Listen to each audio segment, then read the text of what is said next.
श्रीमद्भागवत महापुराण की अद्भुत महिमा है। कल आप सुन रहे थे इसके महात्म्य के संबंध में। कहते हैं काल के भय से मुक्त करने वाली ये कथा है। काल व्याल मुखग्रास त्रास निर्णाश हेतवे, इसीलिए इसको अमर कथा बोलते हैं।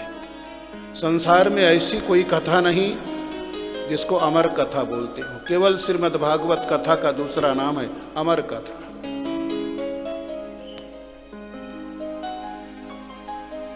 भगवती गंगा के पावन तट पर परमहंस शिरोमणि भगवान शुकदेव जिस समय महाराज परीक्षित को ये श्रीमद् भागवत कथा सुनाने जा रहे थे, स्वर्ग में देवताओं ने सोचा कथा रस पान करने का ये बड़ा सुंदर अवसर है। देवता स्वर्ग से चल पड़े, लेकिन साथ में अमृत का कलश लेकर के चले।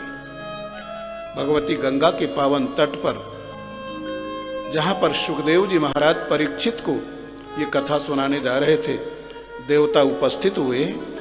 सुखदेव जी को प्रणाम करके देवता निवेदन करने लगे, महाराज हम देवता स्वर्ग से अमृत का कलश लेकर के आए, लीजिए ये अमृत का कलश महाराज परीक्षित को आप पिला दीजिए, ये अमर हो जाएंगे।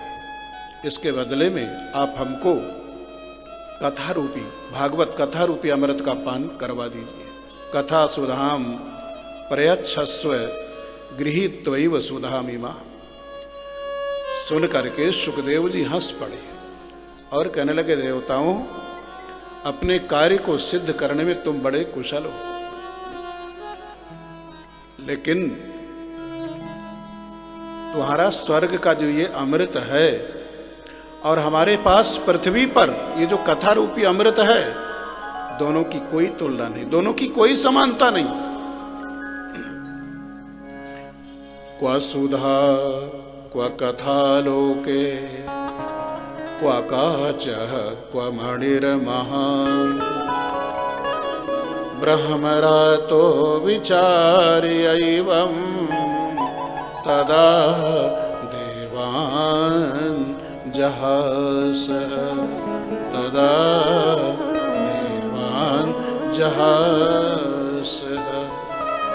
क्व सुधा क्व कथा लोके क्व काचः क्व मणिर्महान् ब्रह्मरातो विचार्यैवं तदा देवान् जहास। सुखदेव जी कहने लगे, कहां तो तुम्हारे स्वर्ग का तुच्छ अमृत और कहां हमारे पास ये भागवत कथा का दिव्य अमृत। भला दोनों में कोई समानता हो सकती है? देखिए, पृथ्वी पर मनुष्य शरीर को प्राप्त करके पुण्य करते हैं, सत्कर्म करते हैं, पुण्य को अर्जित करते हैं और स्वर्ग में जा करके देवता बन करके जो पुण्य किया है उसका फल भोगते हैं। देवता स्वर्ग में रह करके अमृत का पान करते हैं और अमृत का पान करके मत वाले हो जाते हैं, विषय भोग में लग जाते हैं।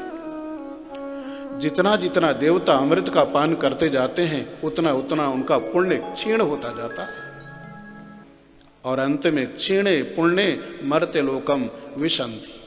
जब उनका सारा पुण्य समाप्त हो जाता है तो पृथ्वी लोक में ढकेल दिए जाते हैं। लेकिन भाई, पृथ्वी पर श्रीमद् भागवत कथा रूपी जो दिव्य अमृत है, इसका पान करने वाले बेहोश नहीं होते। देवता स्वर्ग में अमृत का पान करके बेहोश हो जाते हैं, लेकिन श्रीमद् भागवत कथा रूपी अमृत का पान करने वाले होश में आते हैं। वैसे तो हम बेहोश हैं। इतना सुंदर, अनमोल, ये मानव जीवन प्राप्त हुआ है और हम व्यर्थ में इसे गंवाए जा रहे हैं। निर्देह माध्यम सुलभम सुदुर्लभम, कितना दुर्लभ ये मानव जीवन हमको प्राप्त हुआ है, लेकिन हम बेहोश हैं। पूरा का पूरा जीवन यूं ही विषय प्रपंच में नष्ट कर देते हैं।